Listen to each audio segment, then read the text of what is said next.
Welcome, nutritionradio.org listeners. This is Lonnie Lowry, University Nutrition Professor of over 20 years and podcast host of long-running shows like Iron Radio. Come on in. Hey, everybody. Welcome to another episode of Nutrition Radio. We have Lonnie Ducote again with us. We got 4 topics. Let's fire them off. Even before we do intros, you can decide if you want to stick around. Food trend. We're going to talk about mindful eating. This is a real thing, and it's actually very important. Breaking science is our second topic, and we're going to talk about fed versus fasted exercise. Very goal dependent there. Number 3, weight management tip. Lonnie's going to talk about fake variety. And then number 4, we'll do a little rant, sort of a follow-up to some discussion we've had in the past, which is there's no perfect 10 when it comes to a nutrition program, or for that matter, exercise program. So those are the 4 things if you want to stick around. Now, having said that, you know from the intro, I am Lonnie Lowry. I'm a professor of 20 years. I consult with the food industry and with some university colleagues, and that's sort of my perspective. And then, Lonnie, just something from you maybe? Yep, and I am Lonnie Ducote. I'm a nurse by training, but kind of been general fitness enthusiast and armchair researcher and stuff for probably the better part of 2 decades now. Yeah, we were just talking on the other podcast about the importance of education and experience and that kind of thing. I think it's you're very modest when you just say, I'm just an enthusiast. I mean, your background in nursing gives you a lot of insight into the human body. So that's appreciated. Okay. Yeah. But having said that, let's talk about this first thing, food trend. Market news, food and fitness trends. So you mentioned wanting to talk about mindful eating. What do you have there? Yeah. So this is kind of an interesting one that I guess some people have maybe ascribed a name to it that maybe it didn't need a name, but it has it now. And Lonnie, this is probably a good one for you, just in terms of the way you like to talk about things. I know you've brought up that biopsychosocial thing a few times. And I think this particular one is interesting because it's called mindful eating. So maybe the easiest way to think about it is the opposite of mindless eating. If you're talking on the phone when you're eating a piece of pizza and then you look down after the phone call and the pizza's gone and you might probably don't even remember eating it or what it tasted like or how good it was. Mm-hmm. So this is, basically the exact opposite of that. And I've seen various articles on it and ideas with it, and it gets, as deep as you want to go with it. It can really get kind of interesting. So part of it is basically just having an appreciation for the food you're eating. You're looking at it, you're taking it in, you're looking at the colors. Maybe you're even thinking of, the journey that the food went on. Some people have wrapped up those ideas in a prayer beforehand. You're thanking, maybe a deity of some kind for the food that's here. You're thanking, the earth for providing for the food, that kind of thing. And then depending on, like I said, how deep you want to go with it, some recommendations are to, you fill the plate 70% full. Every time you take a bite, you put your utensils down, you chew slowly, you're thinking about the food in your mouth. How does it feel? How does it taste? How good is it? What flavors can you pick out? You're eating slowly, so you don't just want to warf this food down kind of mindlessly. And then you're trying to fully experience the food as much as you can. And just the food experience and how your body is feeling during the meal. So that's kind of the general idea of it. So the benefits there are, in terms of the actual biology, what's happening there is as food is in your mouth, the saliva is mixing with it, and you're getting some digestive enzymes there. And then same thing in your stomach. You're giving this food more time to get eaten.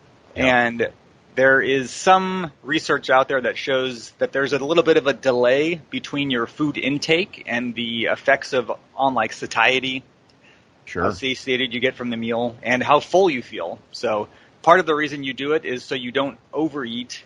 If you can eat to about 70%, 70 to 80%, that's generally not something you'll feel as you hit 70%, but 20 to 30 minutes later, you'll feel 100% full. Right. So that's kind of the bio aspect of it. The psychological aspect I kind of touched on there a little bit, where it's like, you're trying to tune into this experience and not just turn it into this mindless calorie dump for energy. And that might not be for everyone. Some people have a very, food is fuel mentality, and they don't particularly care to experience that all the way. But for those that want to turn eating into kind of a little bit more of an experience and an event, it does do that. And social, if you're out at a restaurant, it just is something else to consider, where you're experiencing your food and the people you're with and that kind of thing. So the focus isn't on eating the food, it's, experiencing the meal and the setting and everything. Okay, the one more study I saw on it was that people that did tend to eat this way do tend to eat fewer calories than people that weren't given this directive to eat mindfully. It was relatively minor. I think it was like the one meal that they measured or, gave to people and measured. It was like a 67 calorie difference on average. But if you're eating 67 calories less, let's just call it, 50 to 100 calories less every single time you eat, just because you're slowing down and you're feeling fuller. I think if you're on a diet that with weight loss as the goal, that could potentially add up fairly huge with no or even a positive psychological aspect to it over the course of, days, weeks, and months. Yeah, I love the idea of slowing down. We covered on a recent episode basically this idea that regardless of the mechanism by which you slow down, slowing down works, like, for fewer calories consumed, like you were saying. I think that's a good point. The other thing it makes me think about is the sensory aspect. You're focusing on this mindful, the taste and the mouthfeel and that kind of stuff. Nobody's saying be super neurotic about it, but just really enjoying it and not just wolfing it down, like you said, watching it disappear, like noticing it that it's gone afterward. But there's a lot of cool studies on carbohydrate mouth rinses, and it's amazing how the neurology impacts all of this. It's amazing you can, according to at least some research, you can swish carbohydrate solutions in your mouth, spit them out, and get performance gains, and that kind of stuff. So I do think the slowing down and the sensory aspect, these are very real phenomenon. It's not just some kind of esoteric philosophical concept that, I'm going to just try to be mindful. And no, there's some real biology behind a lot of this kind of stuff. And I'm reminded of a time when I was in Spain, and I kept saying "para llevar," I want my coffee to go. Yeah. And I'm used to running around with a huge, 16-ounce, 20-ounce coffee, and they said, "No, senor, sit." And they would serve me this little espresso and, almost make me sip it and taste it. It's not like I don't taste coffee. Yeah, that's like the culture out in France or Paris, right? They have just those cafes that spill into the street, and it's just, people just sitting there drinking their coffee. Exactly. At least where I was in Spain, same thing. And I think you go around the world, you'll see that in Japan.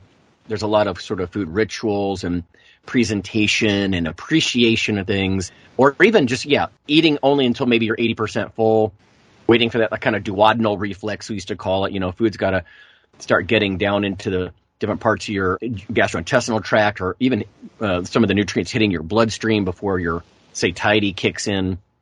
I think it's a really good idea. I think it's something that listeners should definitely just Google mindful eating, and keep in mind you're looking for sort of the .edu, .gov, reputable websites, not just some personal trainer who's out, over his head with some of this stuff. But it's a really interesting topic that I think gets overlooked, especially here in the States, where we like bigger, faster, more, and that's not what this is at all. Yeah, and as I read about it, it's really something that I would generally say most people could probably stand to incorporate some amount of it into just their eating style. Yep. Right now I'm drinking some Guatemalan coffee that Sean and Gabby Fairbanks sent me, so thank you guys. And I'm specifically looking for notes in this coffee, oh, it's got some brighter, fruitier notes. How dark is it? That kind of stuff. There's a whole sensory science is a thing. And you could go get a PhD in this. I've seen books 3 inches thick on sensory science. And that's kind of connected to this mindful eating thing. The Specialty Coffee Association, for example, something I'm more familiar with, they had the coffee taster's wheel.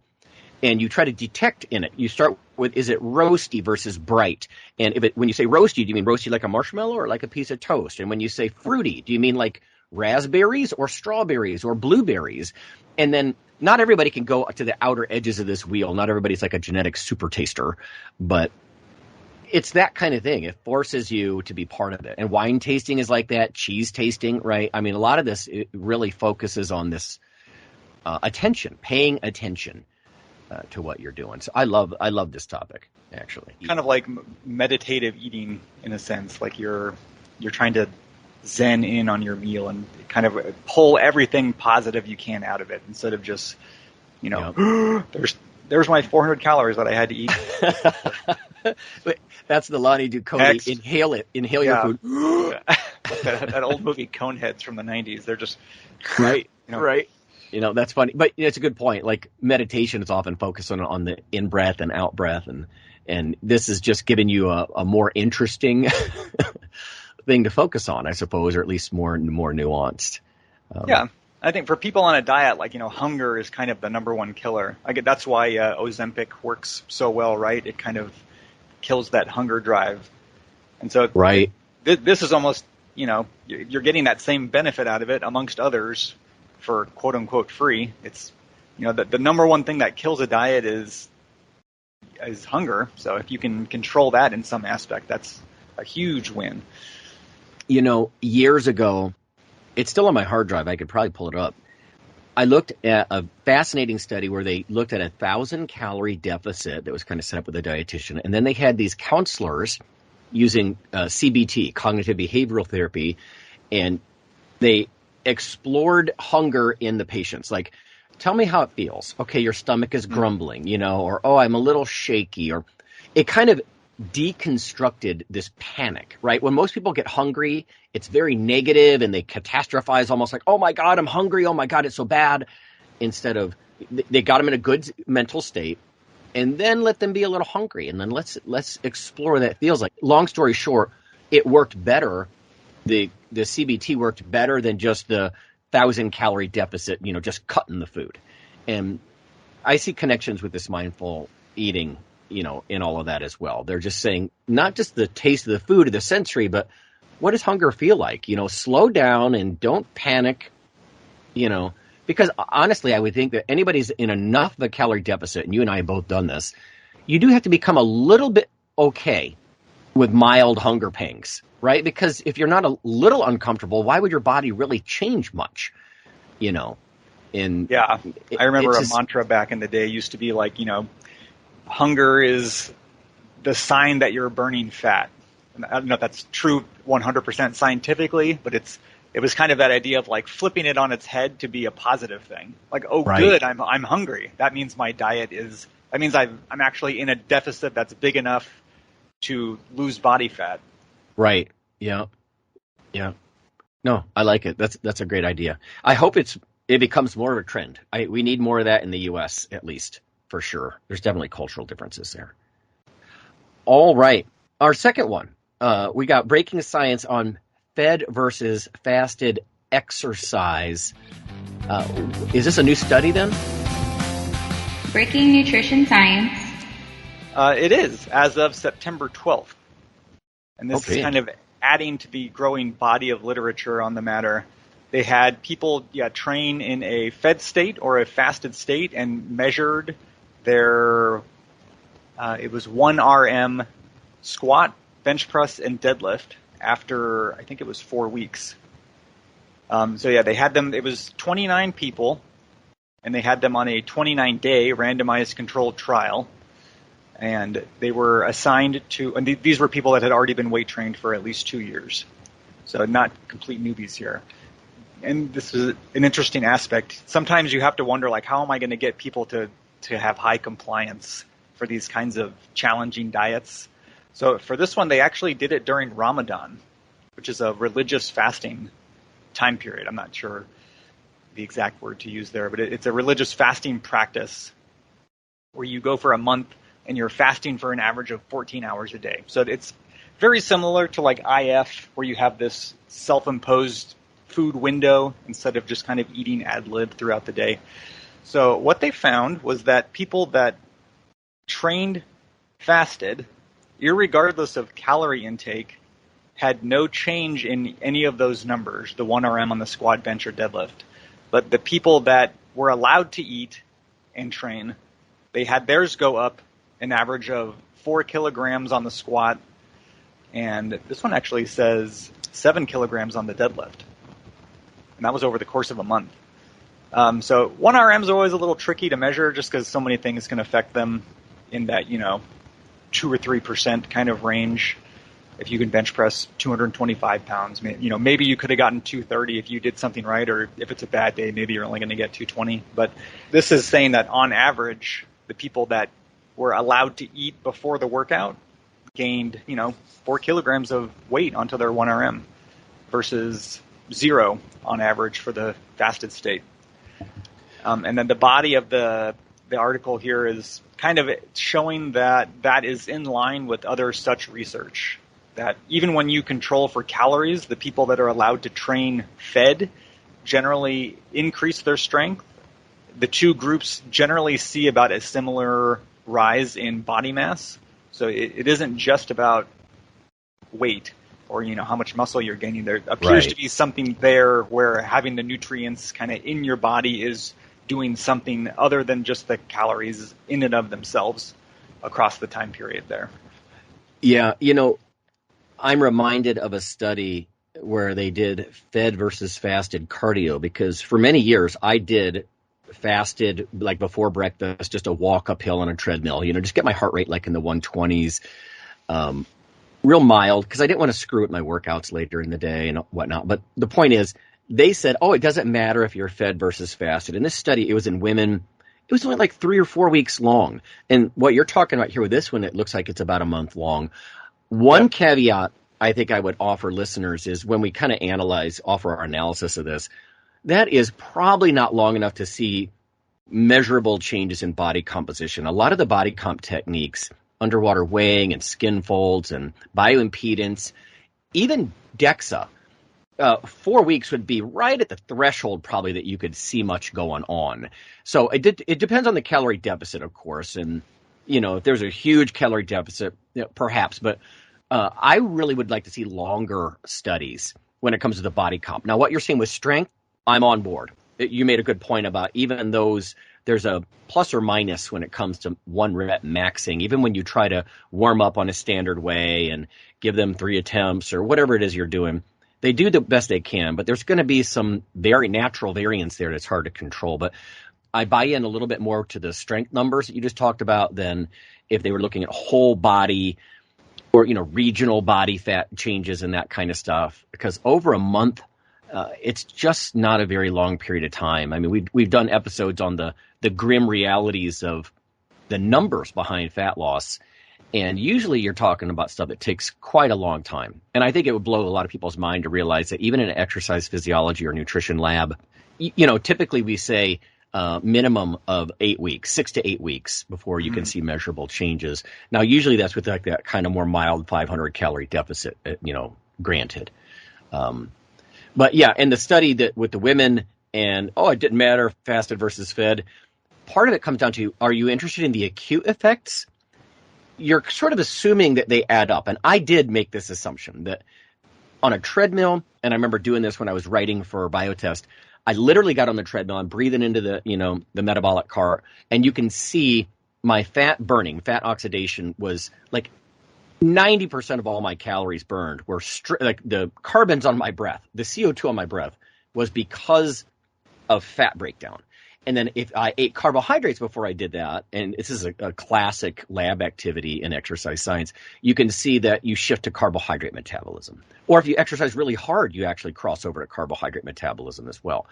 So there is this idea that acutely, I'm just like, listen, if I'm burning more fat, and I would calculate out, it's about, I'm burning about 30 grams of fat here, and if it's almost entirely fat, I like that idea. And so the slow and steady, mild stuff that doesn't interfere with working out later, I kind of liked that effect, of the fasted. I never like to call it fasted cardio because my heart rate was like 122. It's not exactly cardio. It's not intense like that.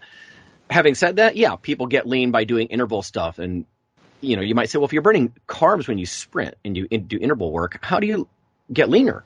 Because that's body fat you're getting rid of. And that has a lot to do with the glycogen economy and carb turnover. And yes, you burn some fat with the carbs, or there's even the recovery period between the sprint bouts where you're probably burning quite a bit of fat, whatever it might be. Sprint training and slow steady, they both work for fat loss. Depending on the overall context, your diet and the other lifting that you do, exercise you do, and all that kind of stuff. But right. This is really interesting what you're saying. They're using Ramadan, yeah, because it's a great point you made about compliance. Like, yeah, these guys are going to comply. Their religion, expects it. And I've seen some stuff trying to leverage Ramadan before. I believe they only eat, is it after sunset?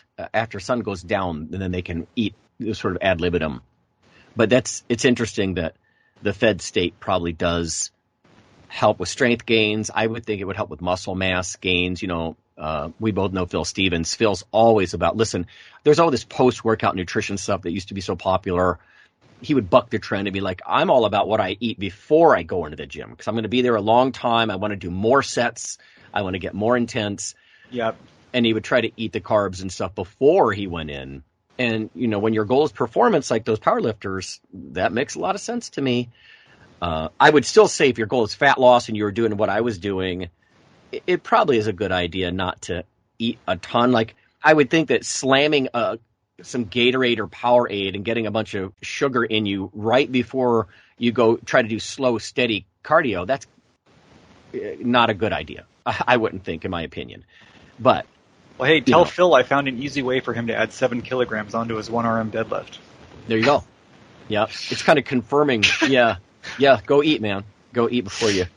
That's all he has to do, and he's going to go from 800 to 815 pounds right. in 1 month. Yeah, we do have to think about the ceiling effect, too. Like, he's up in the 800 range, so I don't know if he's going to get the full 7 kilo benefit. Well, I have a scientific 8 kilograms waiting for him right here.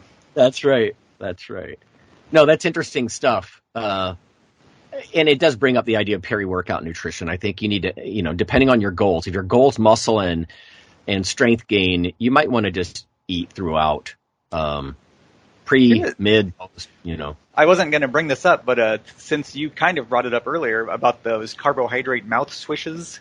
Yeah. In the section of the study where they're like, putting their study in the broader context of the literature, there was another study that gave people a meal containing 1.5 grams of carbs per kilo of body weight. The placebo group was actually just it wasn't a swish, but it was just a drink containing around 29 calories. And then the other one was completely fasted. And even the people that got that 29 calorie drink had an increase that the water people didn't have in terms of performance. Wow. That was a different one measuring performance gains. That's like 7 grams of carbs. Yeah, so I mean, that's as close to a mouth swish as you're going to get, really. But so that's kind of similar there, where it seems like just doing something, kind of your body reacts to that. Right, and practical tip for listeners: if you do interval work, you're going to cross over. You're going to burn carbohydrates anyway. I mean, keeping an eye on your overall daily numbers, right? But having a little bit of carbs beforehand won't mess with your overall efforts because you're going to be burning carbohydrates with intense exercise anyway. What I used to do was that literally like walking uphill on a treadmill watching a movie or something. I mean, it was just a fat specific calorie drain. We're just talking about this on Iron Radio. Then I would not do the carbs beforehand, right? Because I like the idea of every time I exhale, there goes the carbons that used to be fat in my love handles kind of thing. Almost like what you were saying with mindful eating, like, focusing on some positive aspect. And instead of hunger this time, on every exhale there goes fat that I'm very slowly liberating from my body. Yeah. And I know that if I had carbs first, that wouldn't be happening in the same way. Overall, like I said, I'm not saying intense cardio isn't good for people who can handle it and blah, blah, blah. You still get lean.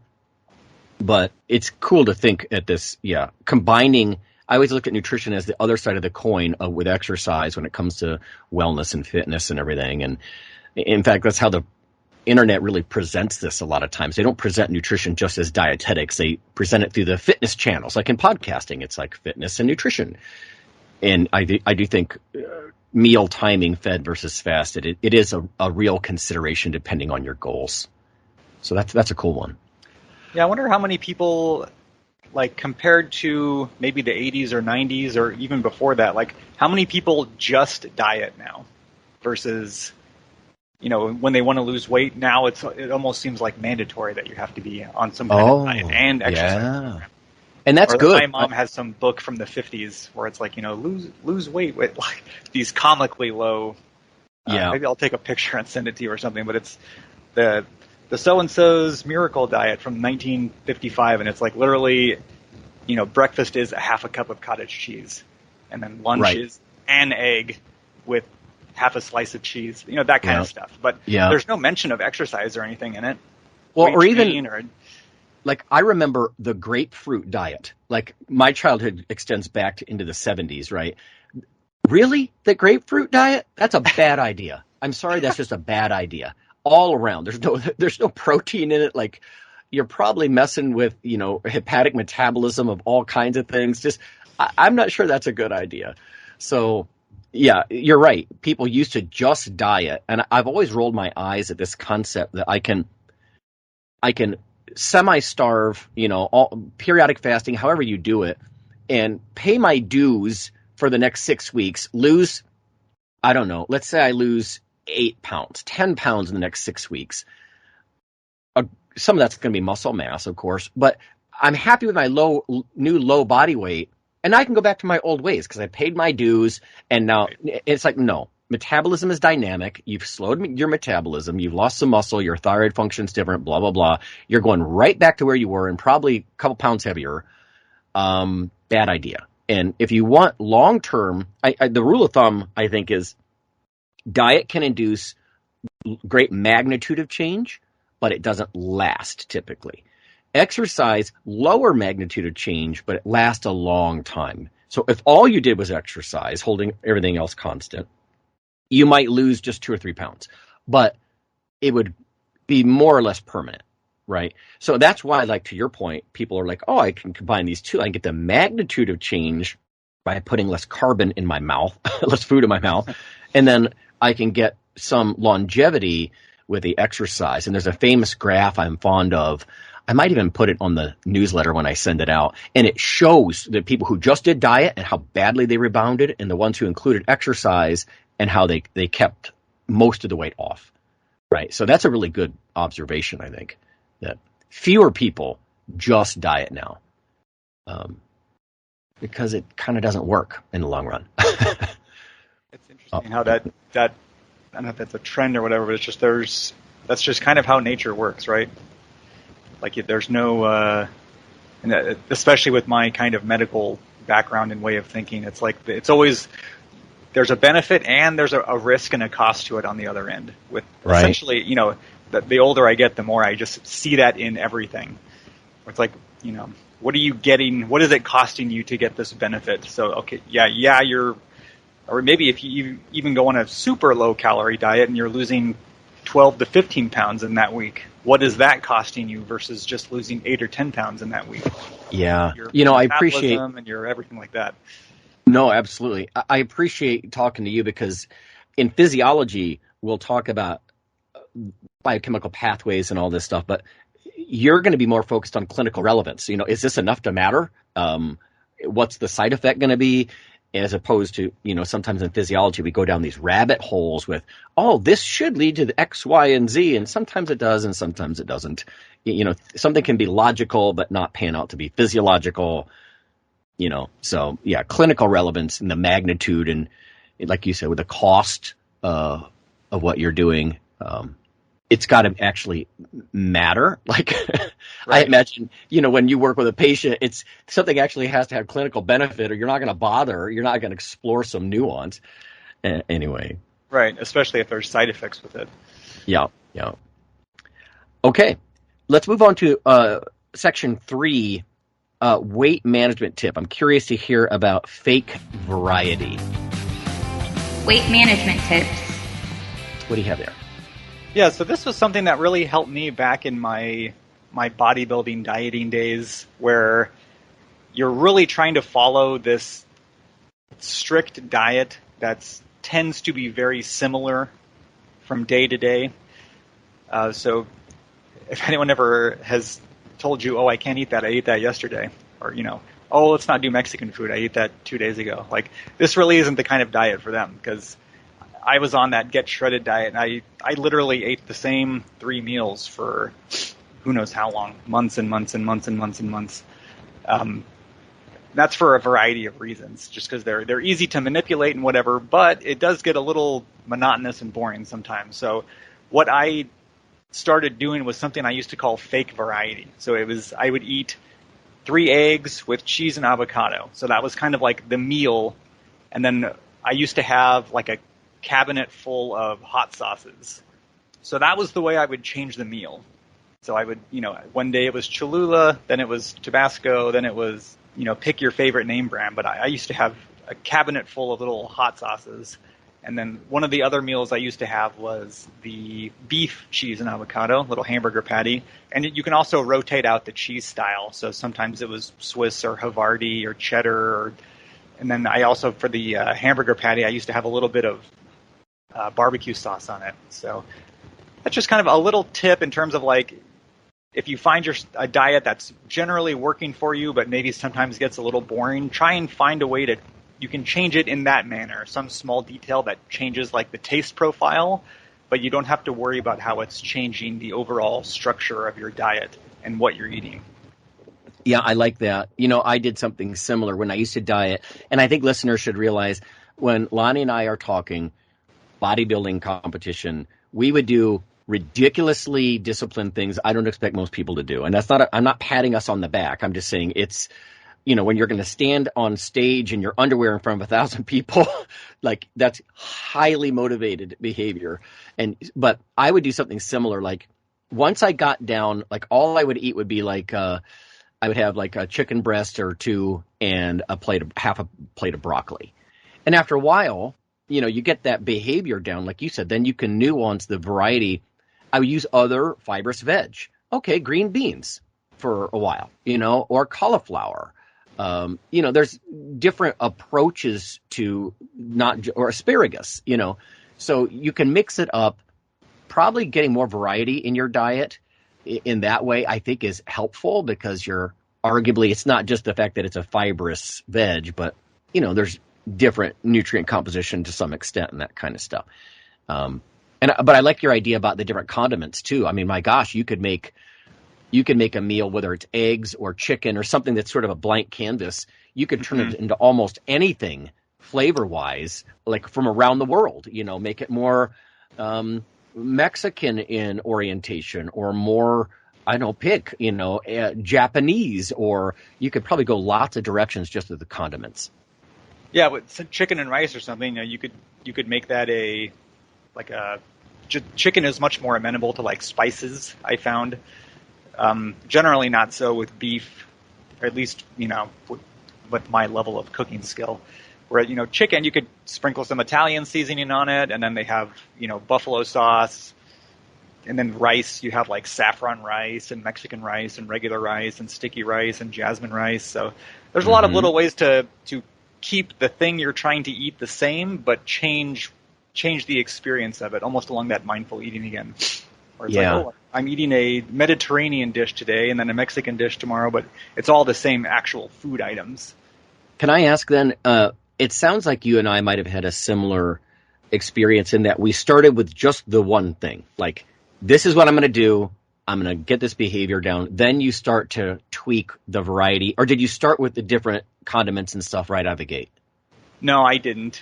I was probably eating those same few meals for... How long? I mean, months and months and months. Okay, before you even tried any variety.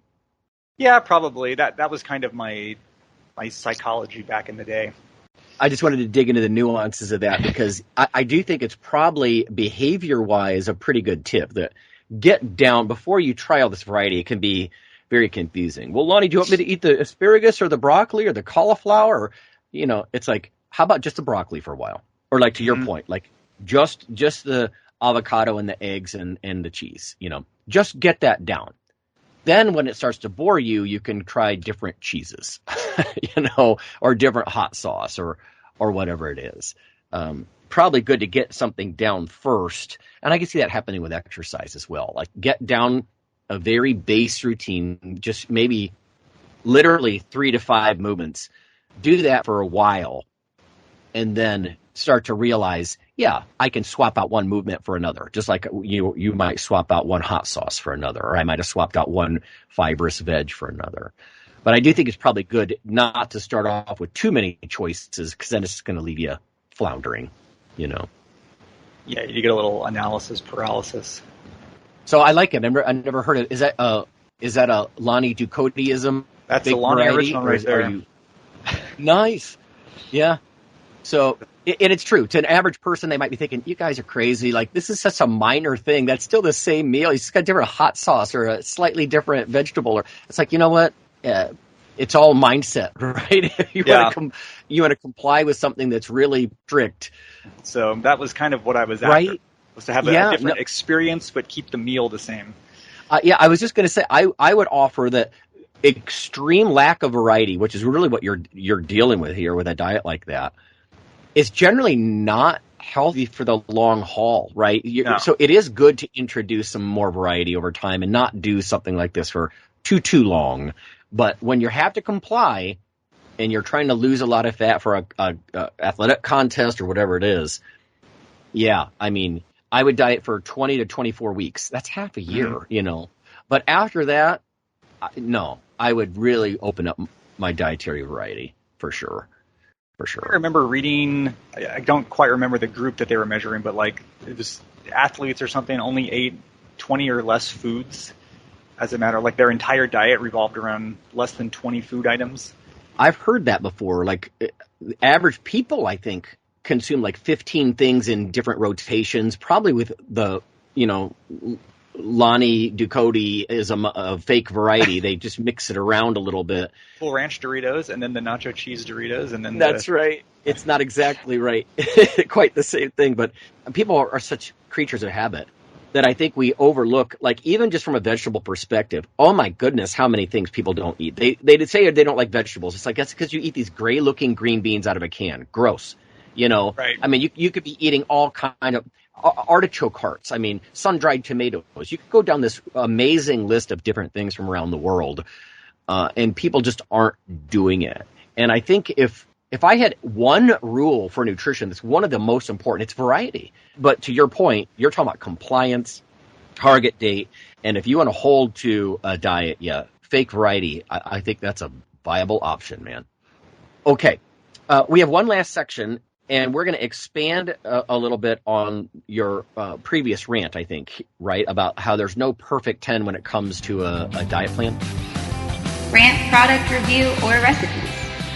Yeah, I think we touched on this last week or the week before. So this is a bit of me ranting at my younger self here, where, maybe this was the nature of the internet fitness and community and print stuff back then, but the nature of it was it was very program focused back in the day. Like every week, the authors weren't really giving tips per se. It was like, here's the program of the week. That was kind of the focus, was like the program was everything. And if you're not on the right program, you're not going to be making the kind of progress you want. And so this was just something I've kind of stumbled upon myself over the years and read in various types of ways. Skip LaCour, he was like a 90s, alleged natural bodybuilder. We'll give him the benefit of the doubt. But the way he summed it up that resonated with me was like, there's no perfect 10s in trainings, but there's probably no zeros either. So it's not like if you're doing Skip's program, you're on a 10. And if you're doing, Trainer X's program, you're on a 0. In reality, they're probably both, 7, 8, or 9. So that kind of helped me just stop fretting over little tiny details or, oh my God, should I do chest Monday, arms Wednesday, and then legs back Thursday? The layout doesn't really matter as long as you're in the gym doing something hard, or if you're at the speaking on the nutrition podcast here, as long as you're, like you said, eating a variety and you're thinking about your food and nutrition, and if the scale is going down, you're probably not missing some other magical 10 out of 10 diet that would have doubled your fat loss or cut your hunger in half and all that. It's just, most things work about the same. And as I have gone through many a diet and training program over the year, I found that to be very, very similar. Back in the early 2000s, it was like full body versus bodybuilding body part splits, and just the conventional wisdom that was like the body part splits were just so far vastly superior that you wouldn't even consider doing a full body program back then. Yeah. But as I've gotten older and kind of morphed into that style of training for a variety of reasons, it's like, I pretty much look about the same. And I got off of that get shredded diet, which was so rigid, but it worked so well for me back then. It kind of became like, oh, this is how you do it.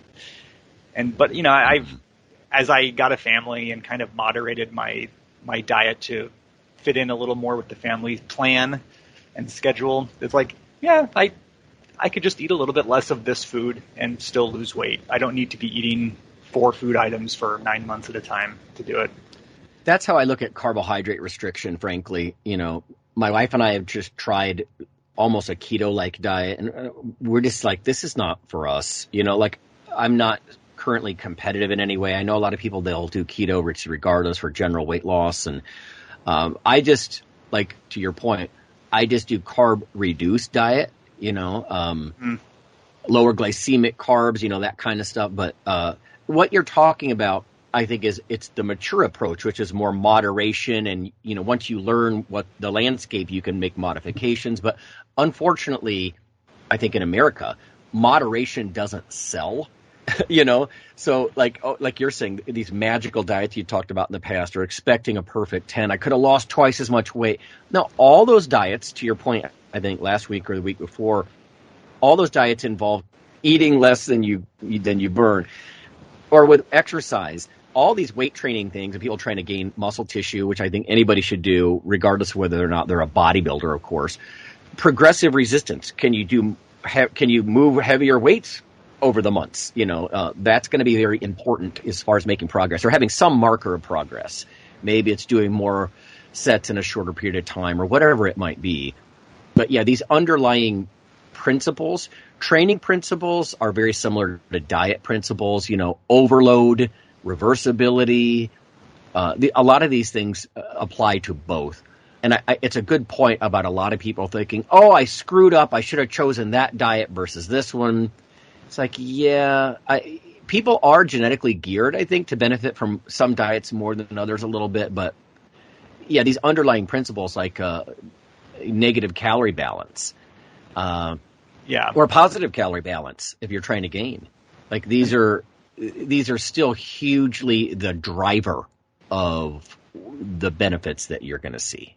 Yeah, and especially in fitness, it seems like there's such a stark contrast with these things. Like, oh, I was so dumb. I ate fat instead of carbohydrates. Like, that was what did me in.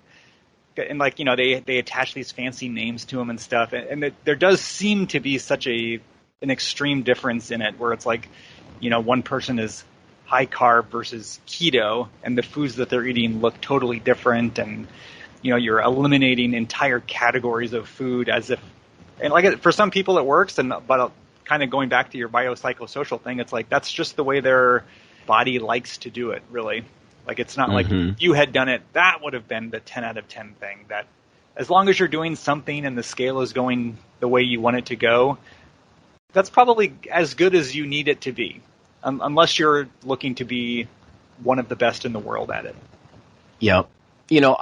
I'm reminded of I was kind of pressured by the editors, give us a diet plan. What would you come up with a diet plan? And I wrote a couple of articles called Temporal Nutrition, which is, over the course of a day, your carbohydrate tolerance kind of waxes and wanes. But I try to make the point every time I did something like that, like, this is icing on the cake, like, yes, you're a poorer carbohydrate metabolizer at night. That's pretty true on most people in a regular light dark cycle. But I don't want anybody to think it's going to be the huge make or break whether or not they gain or lose 20 pounds. Not when it comes to overall like macros and calorie intake and that kind of stuff, right? And I think that's why if it fits your macros, they were trying to take that to almost take your idea to an extreme and be like, listen, all these other things are nuanced. It's all about macros all the time. I don't think that's true because it overlooks micronutrients and phytochemicals, right? The other part of a complete diet.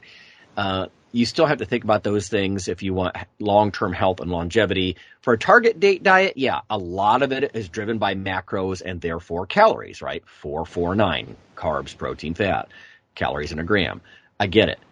But some of these guys, even professors, I did this on a Twinkie diet. So, no, that's not – you're going to lose muscle mass, my man. I mean, if you want to do that for the next month, whatever – and you are making a point about energy balance matters. I get it. But any type of career longevity or long-term health, you have to think about micronutrients as well.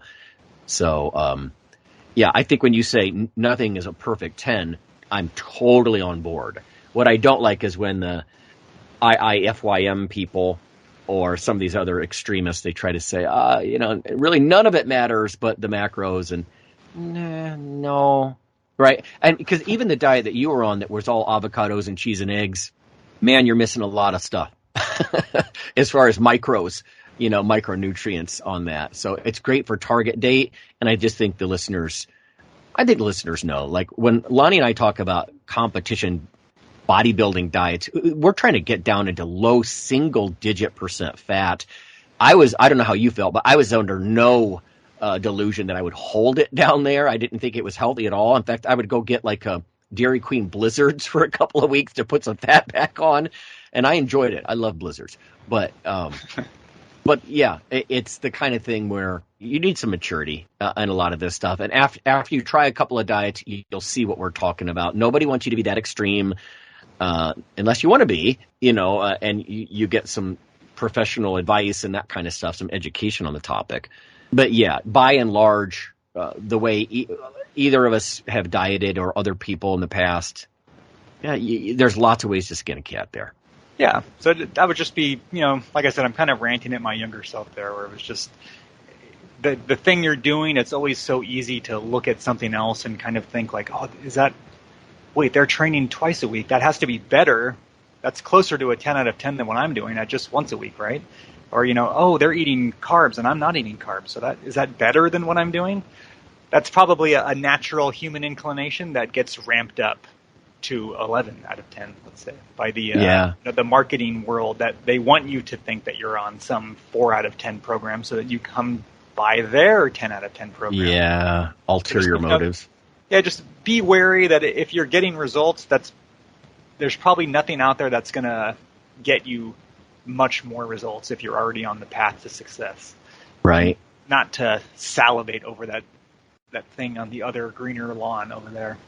Right. I think this kind of goes back to your fake variety concept too, that I would get a baseline down first, when it comes to nutrition, like maybe you follow a Mediterranean diet, something that's reasonably well balanced, or with fitness, get with a program that has, it works most major muscle groups, that kind of thing. Mm-hmm. Probably has a cardio component, although that can be built into the major muscle groups if you want. But get that down for a while, and then, you can explore some of these other things. But then you're kind of understanding the practical applications of eating fewer calories or eating more if you're trying to gain, or adding weight over time. I mean, I even did progression when I dieted. I would pull carbs progressively out of my diet over the months. I tried to do that so I didn't hit this brick wall and get a real low metabolic rate from the beginning.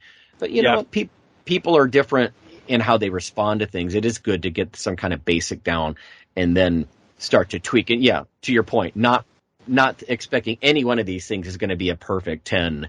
Even if something like, I know there's some middle-aged couples, I've seen some people that, just both of them thrive on keto diets.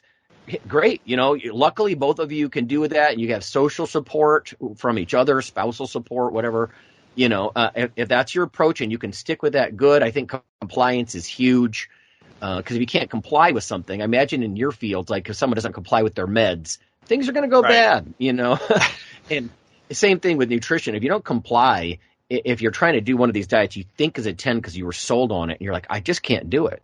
Well, then that one's not for you, man. But first principles. What are the first principles here? You got to eat more or fewer calories every day.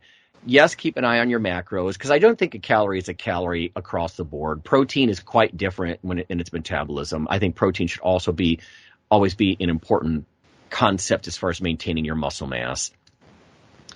But yeah, timing, intermittent diets, all the other stuff you were talking about, nothing's a 10. Nothing's going to be a 10. And there's so many ways that people try and spin it to where for whatever diet you're doing, it almost feels like you're missing out on some element of it, right? Like, oh, I'm fasting for 8 hours, but not 16 hours, or I have carbs in, but not fats, or I'm doing this, but this other diet says to do that.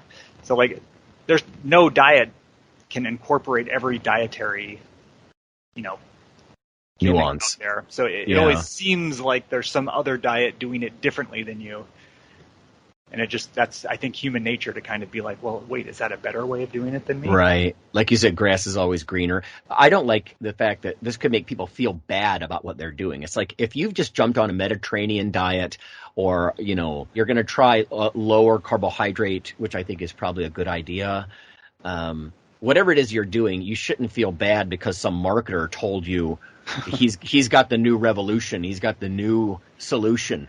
That's a huge consumer red flag. We actually talked about that in season 1 of Nutrition Radio. If anybody's interested, go look at the episode. It's just a little 10-minute thing on consumer red flags. When people are promising things and making you feel bad about what you're doing now, be careful, right? Because there's usually marketing and monetary or some type of hokey belief system behind it all.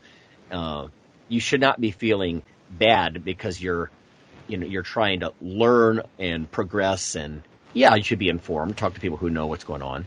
But feeling bad because you're not on a perfect 10 diet and this guy's got one, baloney. I don't believe it.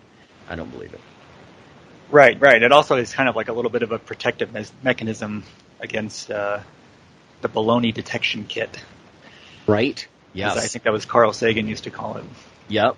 That's right. I think a lot of people, baloney detection kit, that's like the skeptical inquirer and some of that stuff. People need to be skeptical and think about why they're being told something, And I really dislike, you see these personal trainers online now all over YouTube. Look at my abs. You're doing it wrong. It's like, oh, God, as if you are him, genetically, or your gut microbiome, or your environment, your family, all the biopsychosocial things.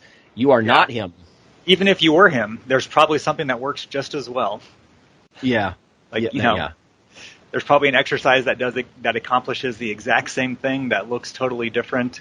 Like, should you do ab crunches or leg lifts? Right. Just throw them both in because they're both good, and one of them isn't a 10 and one of them isn't a 0. Yeah, and part of that is probably just after me getting hoodwinked 65 times, right? Yeah, no, exactly. Learn from our mistakes. That jellyfish thing I sent you. Oh, right, yeah. We can do that later. Yeah. I sent Lonnie a gag there was a study that came up that said even jellyfish with no nervous system can learn from their past mistakes.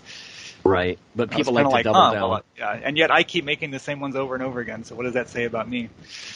Yeah. Well, and once you buy in really hardcore into a belief system, and some people do this with CrossFit, it's almost like a religion, or keto or whatever it is. Carl Sagan also said, it's one of the saddest lessons of history is that it's almost impossible to admit you've been bamboozled, right? Look at how politicians and political pundits get with this stuff. If you're red versus blue and that's your whole outlook on life, well, I would say how sad, that's so limited. But, because you can look at the world in 100,000 different ways. But people don't it's too painful to admit even to yourself that you've been bamboozled, that there are other options out there.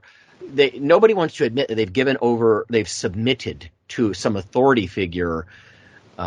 They just want to find reasons why they're right. It's kind of human nature. It takes a uncommon strength of character, I think, to revise your conclusions in the light of new evidence. It's hard to do that. Even scientists are human beings, and they'll do that. They'll keep doubling down and specializing and and not revise their conclusions. But that's one of the reasons science works, right? Whether it's in medicine or the reason that this building, the lights come on and it stands straight is because we're willing to follow the data, even when it's not what our cherished belief is. You have to kind of follow the data.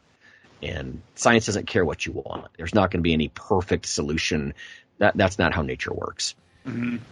Yeah, I like it. All right, well, we'll catch up with everybody next time, and we'll see you then. All right. See you next week, everyone. The NutritionRadio.org podcast is for informational purposes only. If you're interested in starting a diet or exercise program, check with your physician, nutritionist, or qualified exercise physiologist in order to make the progress that you need.